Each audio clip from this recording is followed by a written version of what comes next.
7 babás profissionais fugiram em uma semana, todas pelo mesmo motivo. 3 bebês de 10 meses que choravam das 22 horas às 4 da manhã, todos os dias, sem exceção. O bilionário Eduardo Castelar estava no limite, sem dormir há meses, vendo seus filhos em desespero total, enquanto médicos e especialistas se rendiam sem respostas. Até que uma faxineira de 26 anos, que limpava os corredores silenciosamente há meses, fez algo na madrugada de sexta-feira que mudou tudo em 20 minutos. O que ela descobriu sobre o choro desses bebês e o método que usou para silenciá-los vai te deixar sem palavras. Porque por trás desse milagre existe uma dor que vai partir e reconstruir seu coração. Antes de começar, já se inscreve no canal, deixa seu like e ativa o sininho, porque aqui você vive as histórias mais emocionantes do YouTube. E essa vai mexer com você. O céu de São Paulo estava carregado de nuvens cinzentas quando Eduardo Castelar estacionou sua Ferrari na garagem da mansão de 2.000 metros quadrados no Jardim Europa. Era 18h30 de uma sexta-feira que parecia não ter fim. Aos 32 anos, ele havia construído um império avaliado em 800 milhões de reais no setor de tecnologia. Mas toda a sua fortuna não conseguia comprar uma única noite de sono. A mansão dos Castelar era uma obra arquitetônica impressionante. Fachada de mármore travertino, jardins paisagísticos que já estamparam revistas de decoração, piscina infinita com vista para a cidade. Mas por trás dessa perfeição estética havia um segredo que fazia os funcionários sussurrarem pelos cantos e as agências de babás recusarem contratos. Eduardo entrou pela porta principal, seus passos ecoando no hall de entrada de pé direito duplo. O silêncio da casa o enganava. Dentro de algumas horas, aqueles corredores de mármore se transformariam numa câmara de tortura sonora. Subiu os degraus da escadaria curva, cada passo mais pesado que o anterior, carregando o peso da culpa e do desespero acumulados em 10 meses. No segundo andar, 3 quartos infantis, decorados pela designer mais cara do país, aguardavam seus pequenos ocupantes. Quarto azul bebê com móveis de nuvens para Pietro, quarto verde água com tema de floresta para Enzo, e quarto amarelo sol com bichinhos sorridentes para Matel. Cada detalhe pensado com amor pelo pai, cada item escolhido com a esperança de trazer paz para os filhos que nunca conheceram o colo materno. Eduardo se aproximou dos berços onde dormiam os trigêmeos. Pietro tinha o nariz arrebitado da mãe. Enzo herdou os olhos castanhos profundos da família Castelar. E Matel possuía uma covinha no queixo idêntica à de Marina. 3 anjinhos que se transformavam em pequenos demônios quando o sol se punha. Senhor, Eduardo, a voz trêmula de Carla, a babá contratada naquela manhã, o fez se virar. A mulher de 45 anos, com 15 anos de experiência cuidando de filhos de famílias ricas, estava na porta com uma mala na mão e lágrimas nos olhos. Eu não consigo. Desculpe, mas isso não é normal. Em 15 anos de profissão, nunca vi nada assim. Eduardo fechou os olhos e respirou fundo. Carla era a 7ª babá em 7 dias. A primeira havia durado apenas 4 horas antes de ligar para a agência chorando. A segunda aguentou uma noite inteira, mas saiu de manhã balbuciando que aquelas crianças estão possuídas. A terceira, uma alemã especializada em métodos europeus de educação infantil, durou 2 noites e pediu para ser transferida de volta para a Alemanha imediatamente. Quanto você quer para ficar? Eduardo perguntou, a voz embargada de cansaço. 50 mil por mês? 100 mil? Carla balançou a cabeça, as lágrimas rolando pelo rosto. Não é questão de dinheiro, Sr. Eduardo. É que eles não param. Das 22 horas às 4 da manhã, todos os dias. É um choro diferente de tudo que já ouvi. Parece que estão pedindo por alguém. Ela entregou as chaves e desceu as escadas rapidamente, como se fugisse de um pesadelo. Eduardo ouviu o portão da mansão se fechando e se sentou na poltrona do quarto das crianças. Em algumas horas, o inferno começaria novamente. Lá embaixo, nos fundos da casa, Juliana Costa guardava os produtos de limpeza no armário da área de serviço. Aos 26 anos, ela tinha o rosto jovem marcado por uma tristeza profunda que tentava esconder atrás de sorrisos forçados. Seus cabelos castanhos estavam sempre presos num coque simples, e suas mãos calejadas contavam a história de uma mulher que nunca teve vida fácil. Juliana trabalhava como faxineira noturna na mansão Castelar há 6 meses. De segunda a sexta, das 20 horas às 6 horas da manhã, ela limpava cada canto daquela casa, enquanto a família dormia.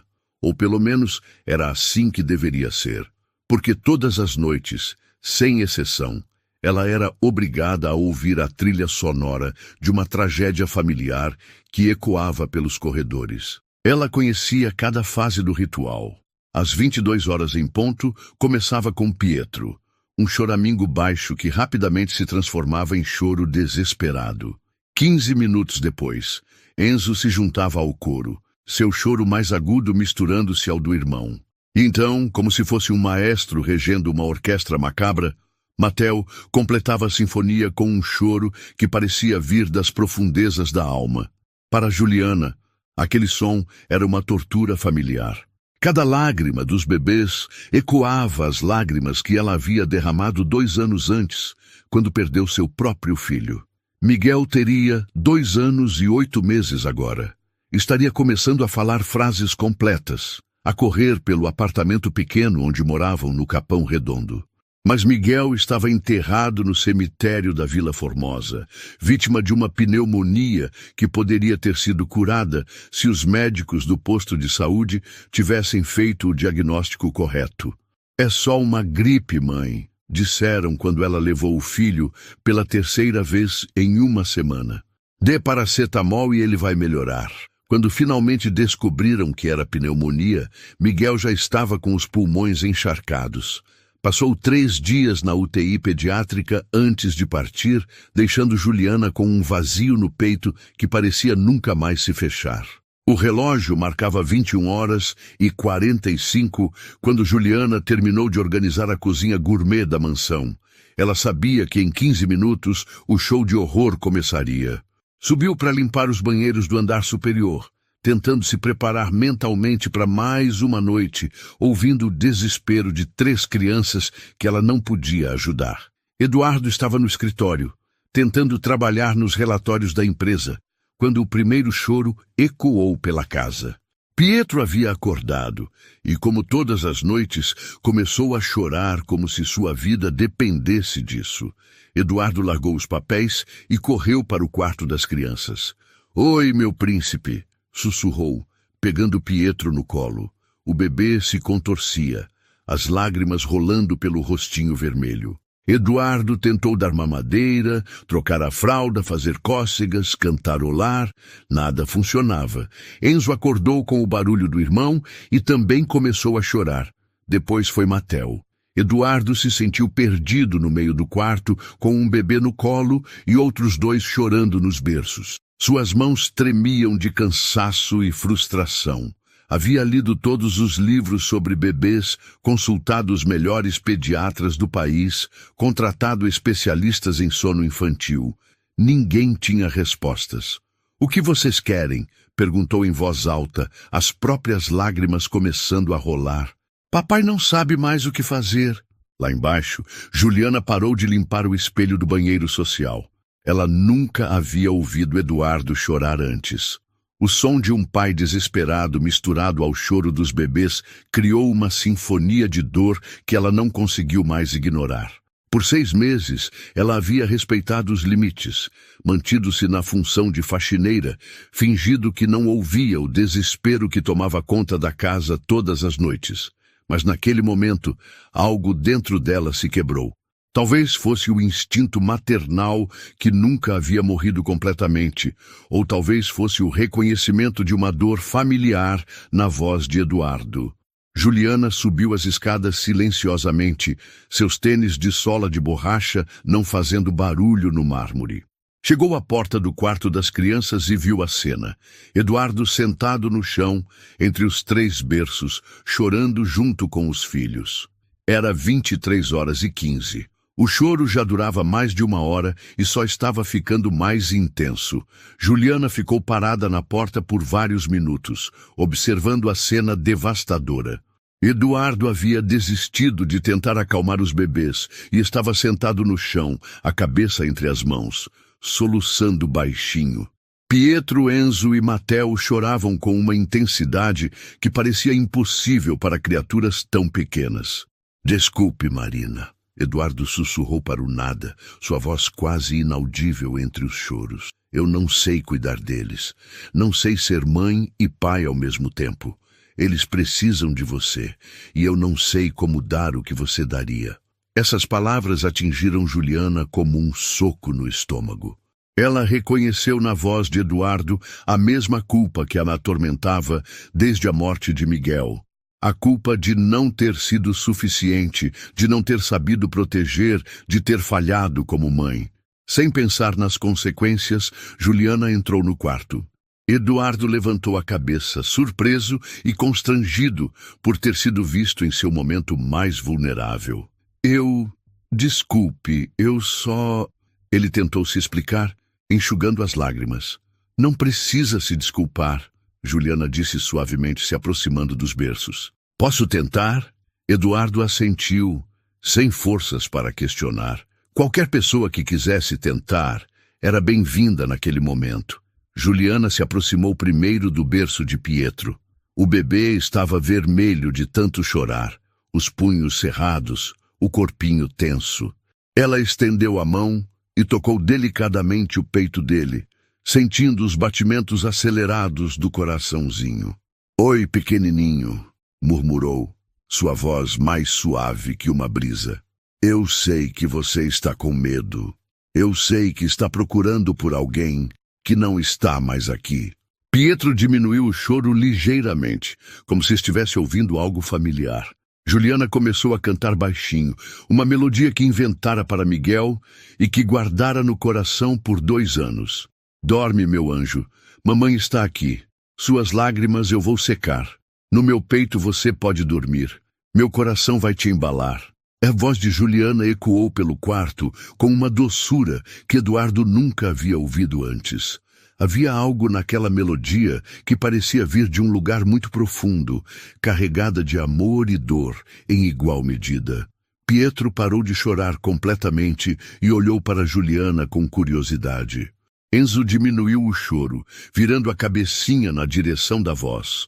Matteo continuou chorando, mas menos intensamente.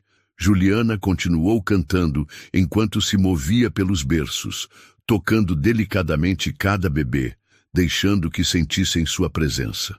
Ela percebia que cada um reagia diferentemente ao toque. Pietro precisava de pressão firme no peito. Enzo respondia melhor ao toque nas costas. E Matteo se acalmava quando ela colocava a mão na testa dele. Como você... Eduardo começou a perguntar, mas Juliana fez um gesto para que ele ficasse em silêncio. Ela continuou sua melodia, agora mais baixa, quase um sussurro. Um por um, os bebês foram se acalmando. Pietro fechou os olhinhos primeiro, depois Enzo e, finalmente, Matteo. Em 20 minutos, os 3 dormiam profundamente. O silêncio que se seguiu foi quase ensurdecedor depois de meses de choro noturno incessante. Eduardo não conseguia acreditar no que havia presenciado. Como você fez isso? Perguntou em sussurro, receoso de acordar os bebês. Juliana enxugou as lágrimas que não percebera que estavam rolando. Eles não estão doentes, disse. Eles estão de luto. De luto? Sim. Eles sentem a falta de algo que nunca tiveram, mas sabem que deveriam ter. A presença da mãe, o cheiro dela, a voz dela, os batimentos do coração dela. Eles nasceram e encontraram um vazio onde deveria haver amor materno. Eduardo sentiu como se alguém tivesse acendido uma luz em um quarto escuro. Pela primeira vez em 10 meses, as peças do quebra-cabeça começavam a se encaixar. E você sabe disso porque... Porque eu também estou de luto, Juliana admitiu, olhando para os bebês adormecidos. Perdi meu filho há 2 anos. Miguel, ele tinha 8 meses quando morreu. O silêncio foi preenchido apenas pela respiração tranquila dos trigêmeos. Eduardo e Juliana ficaram ali, 2 estranhos unidos por perdas diferentes, mas igualmente devastadoras. Eles não vão dormir a noite toda, Juliana avisou. Provavelmente vão acordar em algumas horas, mas agora sabemos o que fazer. Nós, Eduardo perguntou. Desculpe, Juliana percebeu que havia se incluído automaticamente. Eu deveria voltar ao trabalho. Não, Eduardo a segurou pelo braço delicadamente. Por favor, fique, me ajude a entender o que meus filhos precisam. Juliana hesitou. Cruzar a linha entre funcionária e cuidadora era perigoso. Mas olhando para aqueles 3 bebês que finalmente dormiam em paz, ela não conseguiu recusar. Está bem, disse, mas precisamos conversar sobre isso amanhã, quando eles estiverem acordados. Eduardo concordou. Naquela noite, pela primeira vez em 10 meses, ele conseguiu dormir 4 horas seguidas. E quando acordou, encontrou Juliana adormecida na poltrona do quarto das crianças, um bebê no colo e os outros 2 dormindo tranquilamente em seus berços. Foi nesse momento que ele percebeu que sua vida estava prestes a mudar completamente. O sol entrava pelas janelas do quarto infantil quando Eduardo acordou no sábado pela manhã. Por um momento ele pensou estar sonhando. Havia dormido das 4 às 8 horas sem interrupção, algo que não acontecia há quase 1 ano. O silêncio da casa parecia irreal. Eduardo desceu para a cozinha e encontrou Juliana preparando café, ainda vestindo o uniforme de trabalho da noite anterior.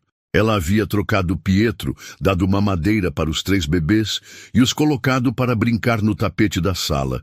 Tudo isso sem fazer barulho para não acordar o patrão. Bom dia, ele disse ainda meio sonolento. Eles dormiram. A noite toda, Juliana completou, sorrindo timidamente.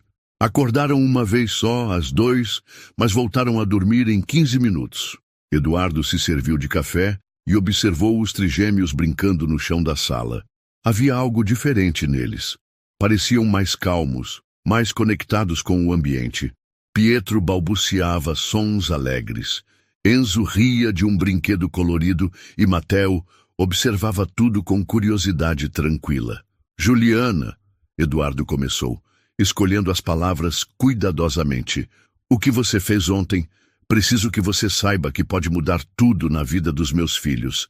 E na minha também. Eu só fiz o que qualquer mãe faria, ela respondeu, evitando o olhar dele. Mas você não é qualquer pessoa. E eles não são qualquer bebês. Eduardo se aproximou. Quero fazer uma proposta. Juliana o olhou com apreensão. Quero que você aceite cuidar dos trigêmeos, oficialmente. Posso pagar R$15.000 por mês, mais plano de saúde, 13º, férias. Você teria um quarto na casa, não precisaria mais limpar. Senhor Eduardo, eu não tenho formação para ser babá, Juliana interrompeu. Sou apenas uma faxineira. Você tem algo que nenhuma babá formada tem, ele disse, olhando para os bebês que brincavam pacificamente. Você tem o coração de uma mãe que perdeu um filho, e eles têm corações de filhos que perderam a mãe. É uma conexão que nenhum diploma pode ensinar. Juliana ficou em silêncio por vários minutos, observando Pietro tentando alcançar um brinquedo. Sem pensar, ela se abaixou e ajudou o bebê, que sorriu para ela como se a conhecesse há muito tempo. Eu aceito, disse finalmente, mas com algumas condições. Qualquer uma. Primeiro, preciso fazer do meu jeito. Nada de métodos tradicionais ou regras rígidas. Segundo, quero continuar estudando. Pretendo fazer faculdade de psicologia para entender melhor o que essas crianças sentem. Terceiro, se em algum momento você achar que não está funcionando, pode me demitir sem aviso prévio. Eduardo estendeu a mão. Aceito todas as condições. Quando apertaram as mãos, selaram mais do que um acordo profissional. Era o início de uma jornada que transformaria todos os envolvidos. Nos dias seguintes, Juliana desenvolveu o que ela chamou de método do coração. Passava horas observando cada trigêmeo, entendendo suas personalidades únicas, suas necessidades específicas. Pietro, descobriu, era o mais sensível. Precisava de contato físico constante, de sentir-se seguro e protegido. Juliana criou uma rotina de massagens suaves antes de dormir. Cantava especificamente para ele e sempre o segurava de forma firme quando ele demonstrava ansiedade. Enzo era o mais agitado, o que mais precisava de estímulos. Juliana transformou seus momentos de cuidado em brincadeiras, cantava músicas animadas durante o banho e criou um ambiente com mais cores e movimentos no quarto dele. Matteo era o observador, o mais introspectivo. Ele respondia melhor à música clássica, a movimentos lentos e suaves. Juliana descobriu que ele se acalmava completamente quando ela colocava a mão sobre o coração dele, deixando que sentisse os batimentos cardíacos. Eles não são os trigêmeos, Juliana explicou para Eduardo uma noite. São 3 pessoas únicas que dividem uma mesma perda. Cada um lida com essa dor de uma forma diferente. Eduardo observava fascinado como Juliana transformara não apenas a rotina de sono das crianças, mas toda a dinâmica da casa. Ela trouxe plantas para os quartos infantis, mudou a iluminação para tons mais quentes, introduziu músicas diferentes para cada bebê. Mas, principalmente, ela trouxe algo que nenhum dinheiro poderia comprar: amor incondicional e compreensão maternal. Uma semana depois, os resultados eram visíveis para qualquer pessoa. Os trigêmeos dormiam das 21 às 6 horas da manhã. Durante o dia, eram bebês alegres, curiosos e carinhosos. Eduardo conseguiu retomar sua rotina de trabalho, e os funcionários da casa comentavam sobre a mudança radical na atmosfera da mansão. É como se ela tivesse quebrado uma maldição, comentou Conceição, a cozinheira, com Rosa, a governanta. Aquela menina tem um dom especial, concordou Rosa. Os bebês olham para ela como se ela fosse a mãe deles. Mas nem todos na casa estavam felizes com as mudanças. Constanza Castelar, a sogra de Eduardo, observava tudo com crescente desconfiança e irritação. Constanza era uma mulher de 58 anos, acostumada a controlar todos os aspectos da vida da família. Havia escolhido Marina como esposa para Eduardo e sempre se considerou a matriarca indiscutível dos Castelar. A ideia de uma simples faxineira assumir o papel maternal com seus netos era inaceitável. Eduardo, ela disse numa tarde quando veio visitar os netos, você não acha estranho que nenhuma babá profissional conseguiu acalmar as crianças, mas uma faxineira sem formação conseguiu do dia para a noite? Estranho não, Constanza. Milagroso, Eduardo respondeu, observando Juliana brincar com os trigêmeos no jardim. Milagroso ou suspeito? Ela insistiu. Como você sabe que ela não está usando algum método questionável? Remédios, talvez? Constanza, por favor. Juliana salvou a sanidade mental dos meus filhos. E a minha também. Mas a semente da desconfiança estava plantada. Constanza começou a observar Juliana com olhos de detetive, procurando qualquer falha, qualquer indício de que seus medos preconceituosos estavam corretos. O que ela não sabia era que Eduardo e Juliana estavam desenvolvendo uma conexão que ia muito além da relação profissional. Unidos pelo cuidado com as crianças e pela dor compartilhada de suas perdas, eles começavam a se curar mutuamente. 2 semanas depois, numa tarde chuvosa de sábado, Eduardo encontrou Juliana na biblioteca da casa, folheando um álbum de fotografias que ele havia esquecido sobre a mesa. As imagens mostravam Marina grávida, radiante, com as mãos sobre a barriga arredondada. Desculpe, Juliana disse, fechando o álbum rapidamente. Eu só estava... Não precisa se desculpar. Eduardo sentou-se ao lado dela no sofá de couro. É bom ver essas fotos sendo olhadas com carinho. Bull, ele reabriu o álbum numa foto específica. Marina, aos 7 meses de gestação, sorrindo no jardim da mansão, com uma mão na barriga e outra segurando uma rosa branca. Ela era linda, Juliana comentou suavemente. E teimosa. Eduardo sorriu com tristeza. Os médicos disseram que a gravidez era arriscada por causa de uma cardiopatia congênita que ela tinha. Recomendaram que não engravidasse. Mas eu insisti tanto em ter filhos. Sua voz se embargou. Eu disse que encontraríamos os melhores médicos, que o dinheiro resolveria qualquer problema. Convenci Marina de que daria tudo certo. Juliana tocou delicadamente o braço dele. E ela concordou porque te amava e também queria ter filhos com você. Mas custou a vida dela. Eduardo sussurrou. No parto, o coração dela não aguentou o esforço. Ela morreu, me dando 3 filhos que nunca conhecerão o amor da mãe por causa da minha insistência egoísta. Eduardo, Juliana virou-se para encará-lo. Você acha que Marina se arrependeria? Que ela trocaria a existência dos filhos pela própria vida? Ele ficou em silêncio, pensando. Toda mãe faria esse sacrifício. Juliana continuou. Eu faria pelo Miguel sem hesitar. Marina escolheu dar vida aos filhos sabendo dos riscos. Isso não foi culpa sua, foi amor dela. E você? Eduardo perguntou. Como foi que perdeu Miguel?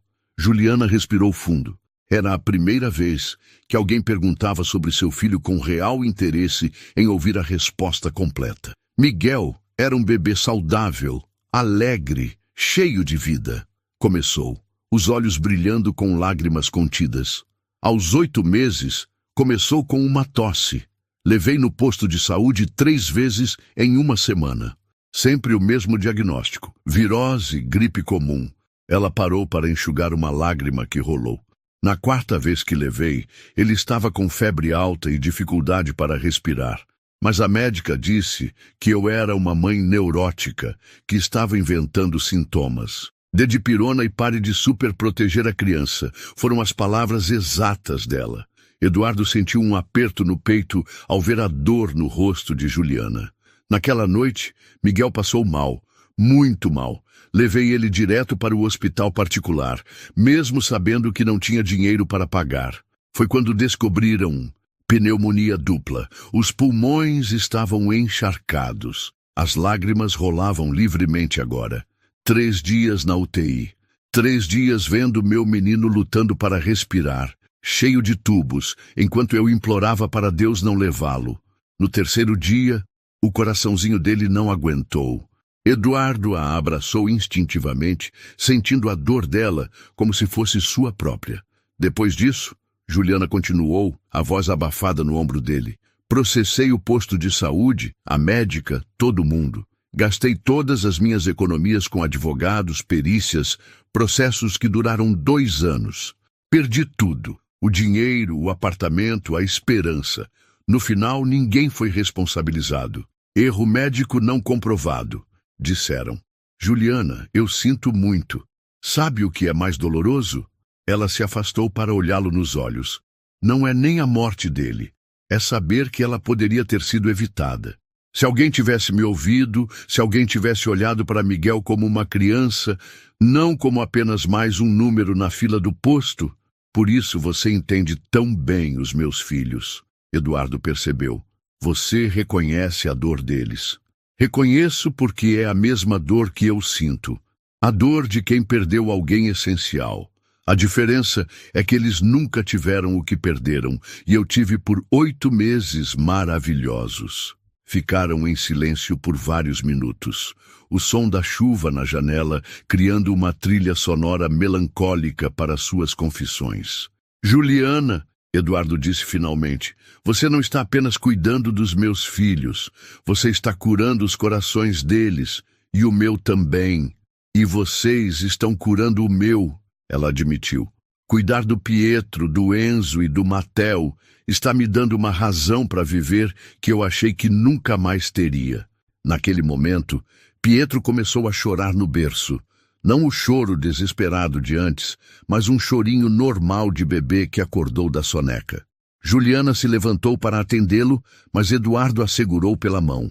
Obrigado, ele disse, olhando nos olhos dela com uma intensidade que ela não esperava. Pelo quê? Por ter entrado naquele quarto na noite em que você me viu chorando. Por ter tido coragem de quebrar as regras e oferecer ajuda. Por ter trazido sua dor para curar a nossa. Quando Juliana subiu para atender Pietro, Eduardo ficou na biblioteca segurando o álbum de fotografias. Pela primeira vez desde a morte de Marina, ele não sentiu apenas culpa ao olhar para as imagens. Sentiu gratidão por ter tido aquele amor, mesmo que por pouco tempo, e esperança de que talvez pudesse amar novamente. Lá em cima, Juliana pegou Pietro no colo e o levou até a janela do quarto. "Olha a chuva, meu príncipe", sussurrou. "Às vezes, a natureza precisa chorar para depois fazer tudo florescer de novo." O bebê parou de chorar e a olhou com seus olhinhos curiosos, como se entendesse que ela estava falando sobre muito mais do que apenas a chuva. Nenhum dos dois percebeu que Constanza havia chegado para uma visita surpresa e os observava do jardim através da janela. A expressão no rosto dela não era de uma avó feliz vendo o neto sendo cuidado com carinho. Era a expressão de uma mulher que havia decidido que Juliana Costa representava uma ameaça que precisava ser eliminada. Um mês após Juliana assumir o cuidado integral dos trigêmeos, a transformação na mansão Castelar era impossível de ignorar. Eduardo voltara a ser o empresário focado e bem-sucedido que havia sido antes da morte de Marina, mas agora com uma leveza no olhar que não existia há muito tempo. Os trigêmeos estavam se desenvolvendo de forma impressionante. Pietro havia começado a engatinhar e adorava explorar a casa nos braços de Juliana. Enzo ria constantemente e já demonstrava uma personalidade brincalhona e curiosa. Matteo observava tudo com inteligência visível e respondia aos estímulos de forma muito avançada para sua idade. "Doutor, Menezes ficou impressionado no último check-up", Eduardo comentou com Juliana numa noite depois de colocar os trigêmeos para dormir. "Disse que nunca viu bebês tão equilibrados emocionalmente. O desenvolvimento neuropsicológico deles está acima da média." Juliana sorriu, organizando os brinquedos espalhados pela sala. Eles só precisavam se sentir seguros e amados. Quando uma criança sabe que tem uma base sólida, ela se desenvolve naturalmente. Eduardo observou Juliana se movendo pela casa com naturalidade maternal. Ela havia transformado não apenas a rotina dos bebês, mas o ambiente inteiro. Plantas enchiam os cantos, música suave tocava durante o dia, e havia uma atmosfera de paz que a mansão nunca tivera antes. "Juliana", ele disse se aproximando dela, "posso perguntar uma coisa?" "Claro." "Você já pensou em ter outros filhos? Depois do Miguel, eu digo." Ela parou de arrumar os brinquedos, as mãos tremendo ligeiramente. "Pensei, mas sempre achei que seria uma traição à memória dele, como se eu estivesse tentando substituí-lo." "E agora?" Juliana olhou para a escada que levava aos quartos dos trigêmeos. "Agora entendo que o amor não tem limite. Cuidar do Pietro, do Enzo e do Matteo não diminui o amor que sinto pelo Miguel. Na verdade, faz com que eu sinta que ele está presente de alguma forma, guiando minhas mãos quando cuido deles." Eduardo se aproximou mais. "Juliana, eu preciso te dizer uma coisa." "O quê?" Eu estou me apaixonando por você." O silêncio que se seguiu foi carregado de emoção. Juliana olhou nos olhos dele, vendo a sinceridade e a vulnerabilidade ali. "Eduardo, eu sei que é complicado. Sei que você é funcionária, que existe uma diferença social entre nós, que talvez seja muito cedo após a perda da Marina." "Não é isso", Juliana interrompeu suavemente. "É que eu também estou me apaixonando por você e isso me assusta." "Por quê?" "Porque quando você ama alguém, você pode perder essa pessoa. E eu não sei se meu coração aguenta mais uma perda." Eduardo segurou as mãos dela. "Eu também tenho medo. Mas olha o que conseguimos juntos. 3 bebês que estavam perdidos na própria dor, agora são crianças felizes e seguras." Se conseguimos curar eles, talvez possamos curar nós mesmos também. Foi nesse momento que Enzo acordou e começou a chorar. Não o choro desesperado de antes, mas um choro normal de bebê com febre. Juliana e Eduardo correram para o quarto. Ele está quente, Juliana disse, tocando a testa de Enzo. Febre. As próximas horas foram de cuidado conjunto. Eduardo ligou para o pediatra, enquanto Juliana dava banho morno em Enzo, monitorava a temperatura e o mantinha hidratado. Eles trabalhavam como uma equipe perfeita, antecipando as necessidades um do outro, unidos na preocupação com o bebê. Foi durante a madrugada, quando Enzo finalmente dormiu com a febre controlada, que aconteceu. Eduardo olhou para Juliana, viu toda a dedicação e amor em seus olhos e não conseguiu resistir. Ele se inclinou e a beijou suavemente. O primeiro beijo foi terno, cheio de gratidão, medo e esperança. Quando se separaram, ambos tinham lágrimas nos olhos. Eu não sabia que ainda podia sentir isso, Eduardo confessou, segurando o rosto dela entre as mãos. Nem eu, Juliana sussurrou. Achei que meu coração havia morrido junto com Miguel. Talvez nossos corações precisassem se quebrar completamente para poderem se reconstruir de uma forma nova, ele disse, beijando-a novamente. Nos dias seguintes, a conexão entre eles se aprofundou.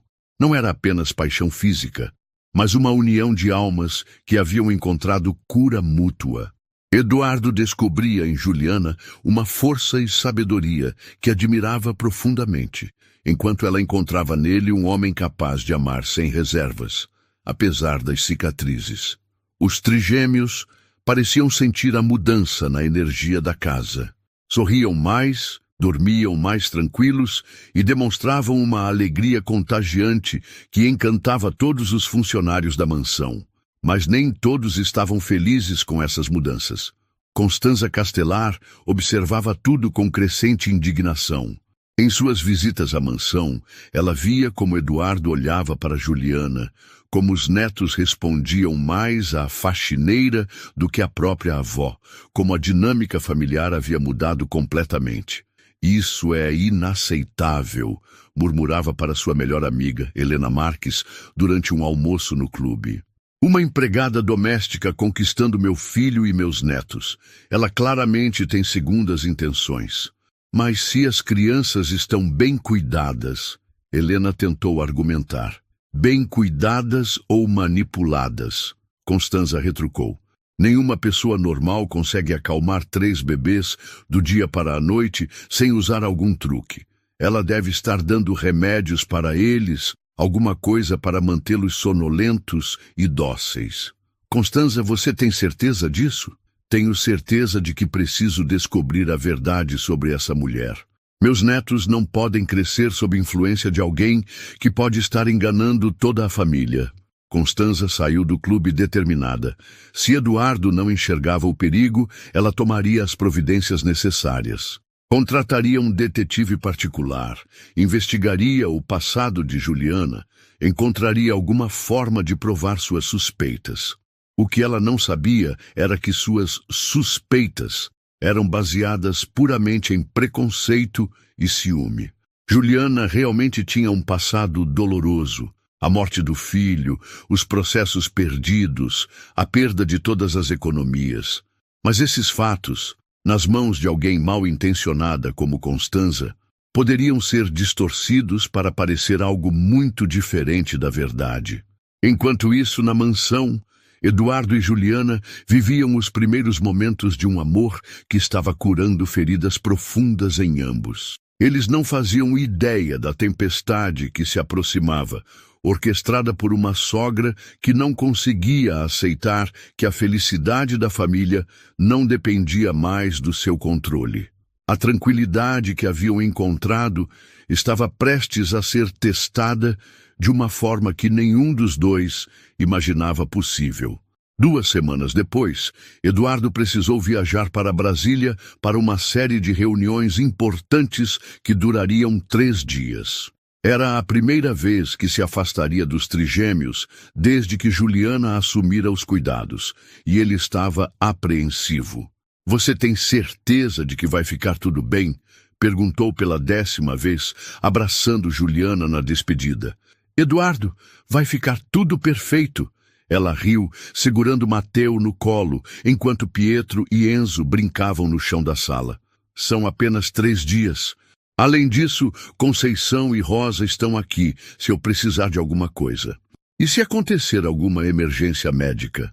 Eu ligo para o Dr. Menezes e te aviso imediatamente. Pare de se preocupar e vá cuidar dos seus negócios. Eduardo beijou os 3 bebês, depois beijou Juliana com uma ternura que fez o coração dela acelerar. Eu te amo, sussurrou em seu ouvido. Eu também te amo, ela respondeu, ainda se acostumando com a sensação de poder dizer essas palavras novamente.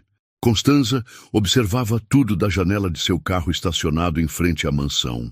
Havia descoberto sobre a viagem de Eduardo através de uma funcionária da empresa e sabia que esta era sua oportunidade perfeita.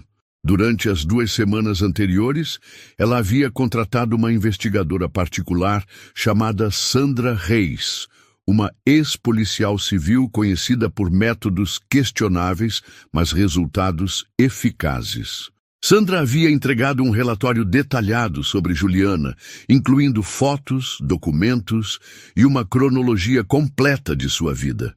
Perfeito, Constanza murmurou, folheando o dossiê. Agora tenho tudo o que preciso. O relatório continha informações precisas, mas que podiam ser facilmente distorcidas. Juliana havia perdido um filho por negligência médica não comprovada, omitindo que a negligência foi do sistema de saúde, não dela.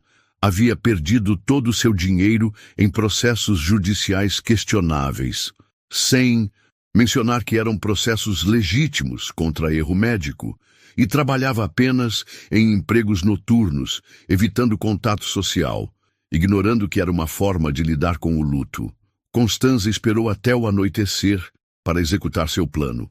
Chegou à mansão usando sua chave reserva, entrando pela porta dos fundos, quando Juliana estava dando banho nos trigêmeos. Com movimentos silenciosos e precisos, ela subiu até o quarto que Eduardo havia preparado para Juliana no 3º andar. Ali, plantou cuidadosamente um frasco de medicamento infantil para dormir, um remédio controlado que havia conseguido através de contatos médicos duvidosos. Mas não parou aí. Constanza também colocou, escondidos entre as roupas de Juliana, alguns documentos falsificados sugerindo que ela havia pesquisado sobre métodos para acalmar bebês difíceis e medicamentos seguros para uso infantil. Sandra havia criado um histórico de navegação falso no computador pessoal de Juliana, com buscas sobre sedativos naturais e técnicas de manipulação psicológica. Depois de plantar todas as evidências, Constanza desceu e apareceu para uma visita surpresa. Juliana, querida, disse com falso entusiasmo quando a encontrou na sala com os bebês. Vim ver meus netinhos, já que Eduardo está viajando. Dona Constanza, que bom vê-la, Juliana respondeu educadamente, embora sempre se sentisse desconfortável na presença da sogra de Eduardo. Os meninos estão ótimos, quer pegá-los no colo? Claro, claro. Constanza fingiu interesse pelos netos, enquanto mentalmente preparava a próxima fase do plano. Após 1 hora de conversa forçada, Constanza se levantou. Bom, preciso ir. Mas antes, você se importa se eu usar o banheiro do andar de cima? O de baixo está com problema na descarga. Claro, fique à vontade. Constanza subiu e, propositalmente, fez barulho no quarto de Juliana, derrubando objetos e descobrindo acidentalmente o frasco de medicamento. Desceu correndo, fingindo choque e indignação. Juliana, o que é isso? Gritou segurando o frasco. Encontrei isso no seu quarto. Juliana olhou o frasco sem entender. Eu nunca vi isso na vida. O que é? Sedativo infantil, medicamento controlado. Agora entendo como você consegue fazer essas crianças dormirem. Dona Constanza, eu juro que não sei de onde isso veio. Não minta para mim. Constanza estava representando o papel de sua vida. Sempre desconfiei que havia algo estranho no seu método milagroso. Nenhuma pessoa normal consegue acalmar 3 bebês assim. Juliana estava pálida, segurando Mateo contra o peito. Eu nunca daria remédio para essas crianças, nunca! Você sabe o que eu passei com meu próprio filho? Sei exatamente o que você passou, Constanza disse friamente. Perdeu seu filho por negligência, perdeu todo o seu dinheiro em processos e agora está se aproveitando da bondade do meu filho para se dar bem na vida. Isso não é verdade, não é? Então, como explica isso? Constanza mostrou as impressões falsas das supostas pesquisas de Juliana.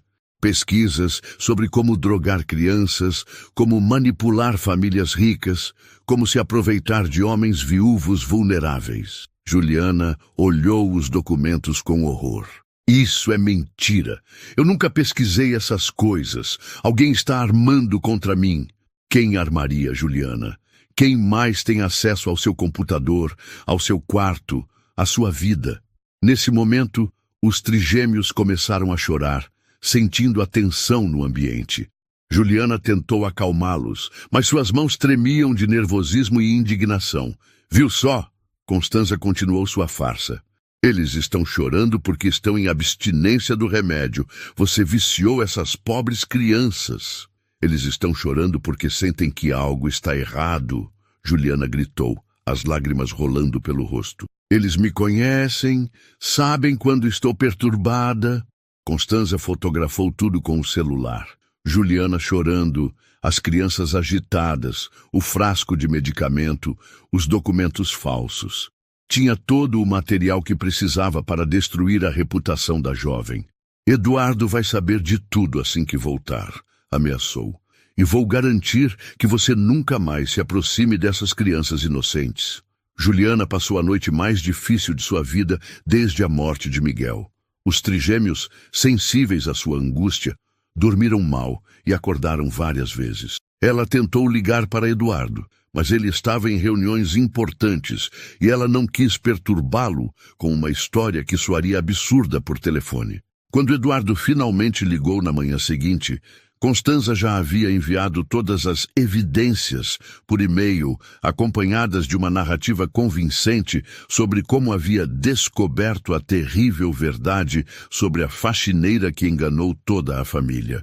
Eduardo, a voz de Constanza era carregada de falsa preocupação pelo telefone. Preciso te contar algo terrível que descobri sobre Juliana.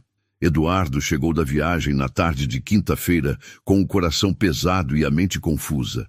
Durante todo o voo de volta para São Paulo, ele havia tentado processar as acusações de Constanza, as fotos que ela enviara, os documentos que pareciam provar uma farsa elaborada. A casa estava estranhamente silenciosa quando ele entrou.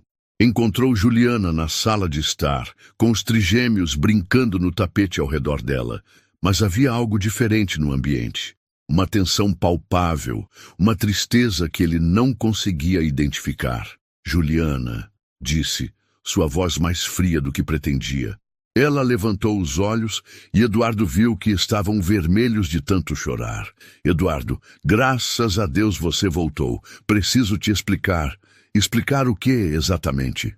Ele se manteve de pé, cruzando os braços. Explicar como conseguiu enganar a mim e aos meus filhos durante todos esses meses.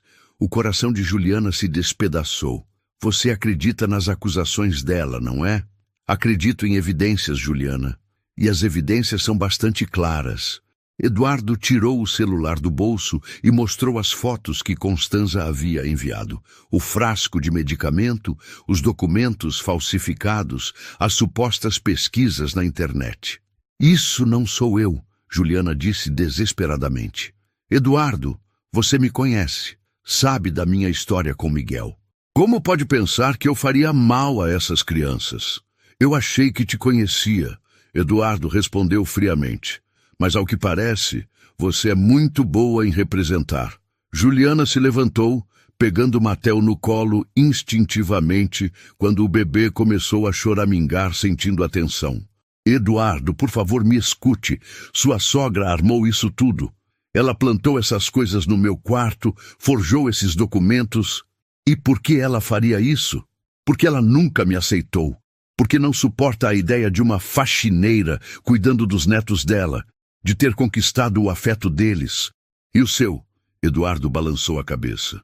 Juliana, isso são teorias conspiratórias. Minha sogra pode ser difícil, mas nunca faria algo assim. Então você realmente acredita que eu drogava seus filhos? As lágrimas rolavam livremente pelo rosto de Juliana. Acredita que tudo o que vivemos juntos foi uma mentira? Eduardo ficou em silêncio por um momento, observando os trigêmeos que pareciam inquietos, como se sentissem a discussão dos adultos. Por um instante, ele hesitou, olhando para Juliana, segurando Matel, vendo como o bebê se acalmava naturalmente em seus braços. Uma parte dele gritava que algo estava errado com aquela história. Mas a dor da traição percebida, a desconfiança plantada por Constanza e o cansaço da viagem falaram mais alto. Quero que você saia da minha casa, disse finalmente, sua voz quebrando ligeiramente. Agora. Eduardo. Agora! Ele gritou, fazendo os 3 bebês começarem a chorar simultaneamente. Juliana tentou acalmar Mateu, mas Eduardo o tirou de seus braços bruscamente. Não toque neles! Nunca mais toque nos meus filhos. A dor no peito de Juliana era física. Era como se alguém estivesse arrancando seu coração ainda batendo. Eduardo, eu te amo. Amo essas crianças como se fossem meus filhos. Pare de mentir, ele disse. Mas sua voz vacilou ligeiramente. Juliana o olhou nos olhos uma última vez. Um dia você vai descobrir a verdade. E quando descobrir, vai se lembrar deste momento e vai saber que destruiu a única pessoa que realmente amava você e essas crianças por quem vocês são, não pelo que possuem. Ela subiu para pegar suas poucas coisas, deixando Eduardo sozinho com os trigêmeos que choravam inconsolavelmente. Pela primeira vez em meses, o choro deles voltou a soar como aquela primeira noite terrível, quando ele estava perdido no meio do quarto, sem saber o que fazer. 20 minutos depois, Juliana desceu com uma mala pequena. Os trigêmeos continuavam chorando e Eduardo tentava desesperadamente acalmá-los, mas eles rejeitavam qualquer consolo que não viesse dela. Eles estão sentindo sua falta, Juliana disse suavemente na porta da sala. Eles vão se acostumar, Eduardo respondeu secamente, mas ela pode ver a incerteza em seus olhos. Eduardo, ela disse uma última vez, quando você descobrir que sua sogra mentiu, vai ser tarde demais. Não porque eu não vá perdoá-lo, mas porque você nunca vai perdoar a si mesmo por ter acreditado que eu seria capaz de machucar essas crianças. E ela saiu, deixando para trás não apenas um emprego, mas o homem que amava e as 3 crianças que havia aprendido a amar como filhos. Eduardo ficou sozinho na mansão com os trigêmeos chorando. Contratou uma babá emergencial, depois outra, depois mais uma. Nenhuma conseguia acalmá-los. Eles rejeitavam mamadeira, não dormiam, choravam incessantemente procurando por Juliana. Após uma semana sem dormir adequadamente, Eduardo começou a questionar suas próprias convicções. Observando o desespero genuíno dos filhos, lembrando-se de todos os momentos de carinho verdadeiro que havia testemunhado entre Juliana e as crianças, ele começou a suspeitar que talvez tivesse cometido o maior erro de sua vida. Foi então que decidiu revisar as gravações das câmeras de segurança da noite em que Constanza havia descoberto o medicamento. O que ele viu nas imagens o deixou gelado de horror e arrependimento. As câmeras mostravam claramente Constanza entrando na casa com uma sacola, subindo até o quarto de Juliana, plantando o frasco e os documentos, depois descendo e fingindo surpresa ao encontrar as evidências. Eduardo assistiu ao vídeo 3 vezes, cada visualização aumentando sua indignação e seu desespero. Ele havia destruído a vida da mulher que amava, baseado em mentiras da própria sogra. Confrontou Constanza no mesmo dia, indo até a casa dela com as imagens na mão.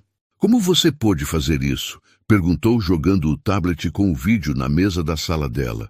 Constanza assistiu às imagens e, percebendo que havia sido descoberta, tentou justificar suas ações. Eduardo, Eu fiz isso para proteger você e as crianças. Aquela mulher estava se aproveitando da sua vulnerabilidade.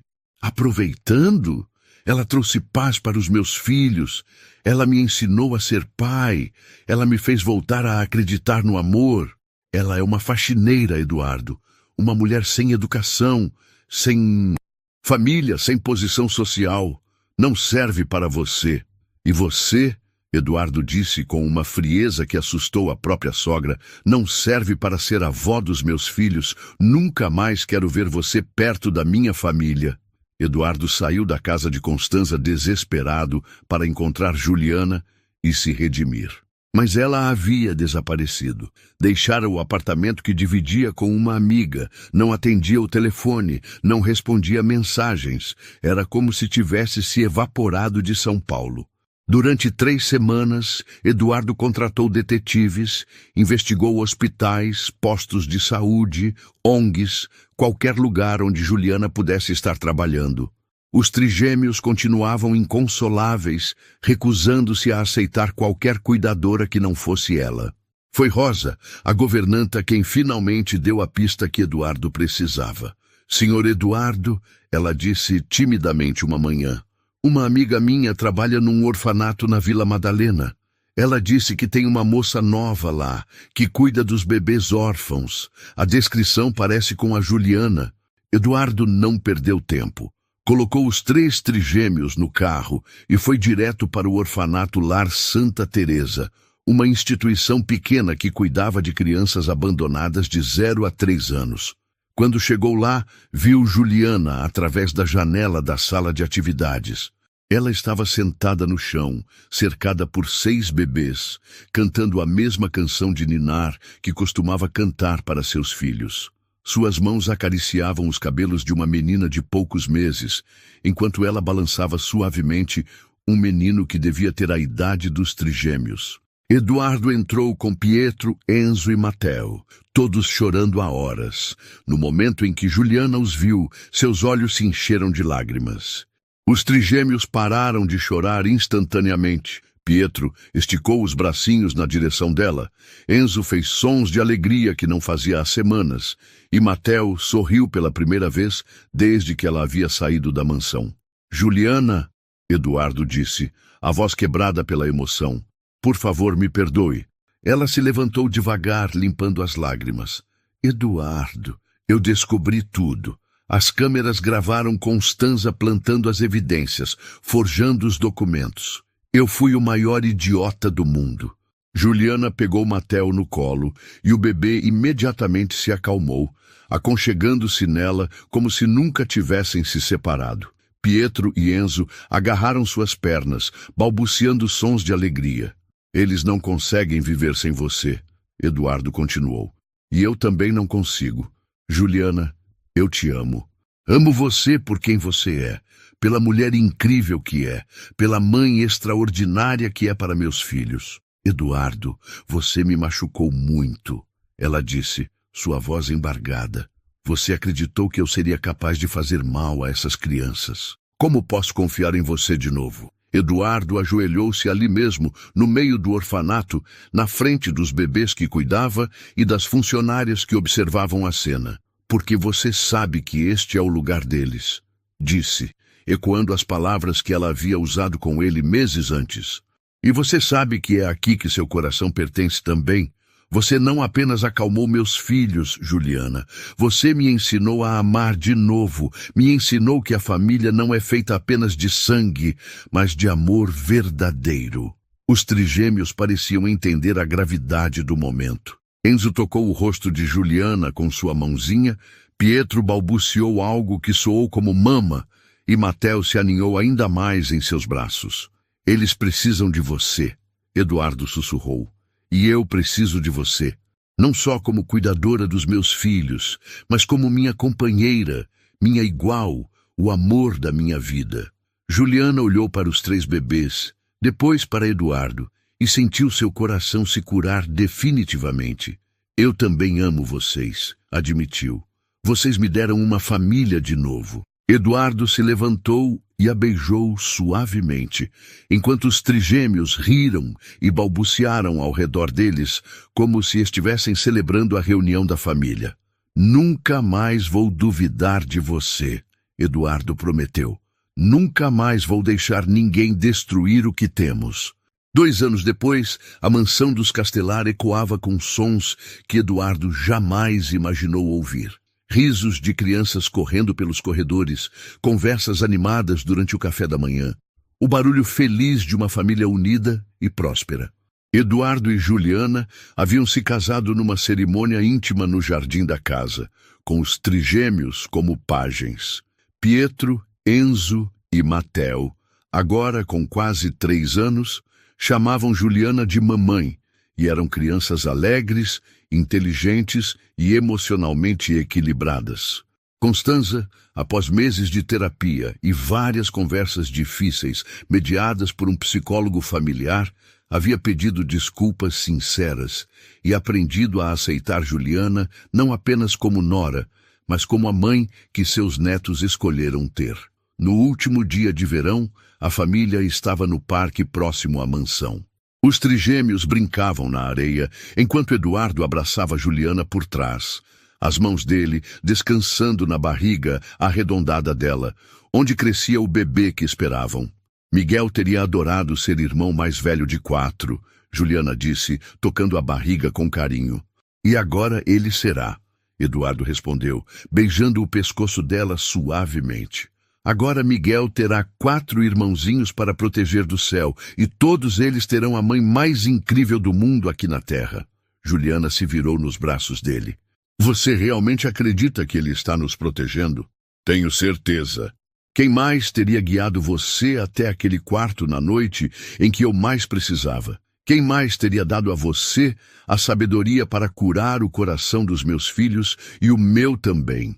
Eles se beijaram enquanto os trigêmeos corriam ao redor deles, suas risadas ecoando pelo parque como a mais bela música que qualquer pai poderia desejar ouvir. Pietro parou de correr e puxou a saia de Juliana. Mamãe, o bebê na barriga vai chorar à noite como a gente chorava antes. Juliana se abaixou na altura dele, acariciando seus cabelos. Não, meu príncipe. Este bebê vai nascer numa casa cheia de amor, com uma mamãe e um papai que sabem cuidar, e com 3 irmãos mais velhos que vão ensinar a ele como ser feliz. E se ele chorar mesmo assim? Perguntou Enzo, sempre o mais preocupado. Então, Eduardo disse, pegando o filho no colo, a mamãe vai cantar aquela música especial dela, e vocês 3 vão ajudar a acalmar o irmãozinho, igual a uma família de verdade. Nós já somos uma família de verdade, disse Matteo, com a seriedade típica de uma criança de quase 3 anos. Eduardo e Juliana se entreolharam e sorriram. Era verdade. Eles haviam construído algo que ia muito além de laços sanguíneos ou convenções sociais. Haviam criado uma família baseada no amor incondicional, na cura mútua e na certeza de que algumas pessoas são destinadas a se encontrar para transformar a dor em cura e a solidão em plenitude. Quando voltaram para casa naquela tarde, enquanto os trigêmeos cochilavam, Eduardo segurou as mãos de Juliana e olhou nos olhos dela. Obrigado, disse. Pelo quê? Por ter tido coragem de entrar naquele quarto na noite mais escura da minha vida. Por ter quebrado todas as regras para oferecer amor onde só havia desespero, por ter provado que o amor verdadeiro pode curar qualquer ferida, superar qualquer preconceito, vencer qualquer obstáculo. Juliana entrelaçou os dedos nos dele. E obrigada por ter me permitido amar de novo. Por ter me dado não apenas um filho, mas 4. Por ter me mostrado que Miguel não morreu em vão. Ele me preparou para ser a mãe que Pietro, Enzo, Matteo e este bebê aqui, ela tocou a barriga, precisavam ter. Do quarto das crianças, ecoou o som suave de respirações tranquilas. Os trigêmeos dormiam profundamente, cercados pelos móveis que Juliana havia escolhido, nas cores que ela havia pintado, envolvidos no amor que ela havia trazido para aquela casa. Sabe qual é o maior milagre de toda essa história? Eduardo perguntou, abraçando Juliana mais forte. Qual? Que 3 bebês que choravam de saudade de uma mãe que nunca conheceram, encontraram uma mãe que chorava de saudade de um filho que havia perdido. E que no meio dessa dor toda, todos nós encontramos a cura. Juliana sorriu, sentindo o bebê se mexer na barriga, como se também estivesse participando da conversa. E o melhor é que nossa história está só começando. Eduardo beijou sua testa com ternura infinita. Para sempre, meu amor. Esta família que o amor construiu vai durar para sempre. Lá fora, o sol se punha no horizonte de São Paulo, pintando o céu com tons dourados e rosados. Na mansão dos Castelar, uma família dormia em paz. 3 crianças que haviam encontrado o amor maternal que tanto precisavam. Um homem que havia redescoberto que seu coração podia amar novamente. E uma mulher que havia transformado a maior dor de sua vida na sua maior fonte de força e amor. E em algum lugar, no mistério que existe entre o céu e a terra, o espírito de um menino chamado Miguel sorria, sabendo que sua mamãe havia encontrado uma forma de honrar sua memória, amando outras crianças que precisavam dela, e que sua breve passagem pela terra havia servido para preparar o coração dela para esta missão maior.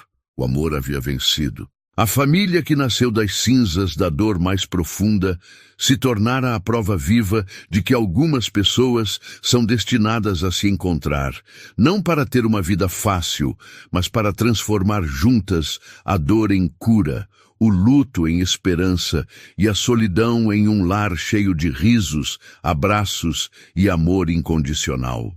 E essa é a história de como ninguém aguentava uma semana com os trigêmeos do milionário. Até que a faxineira com coração de mãe fez o impossível.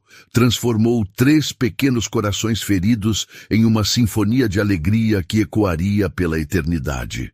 E você acredita que algumas pessoas nascem com o dom de curar corações feridos? O que achou dessa conexão impossível entre uma mãe que perdeu tudo e bebês que nunca conheceram o amor materno? Acredita que o amor verdadeiro pode mesmo superar preconceitos e diferenças sociais? Conta pra mim nos comentários o que mais te emocionou nessa história.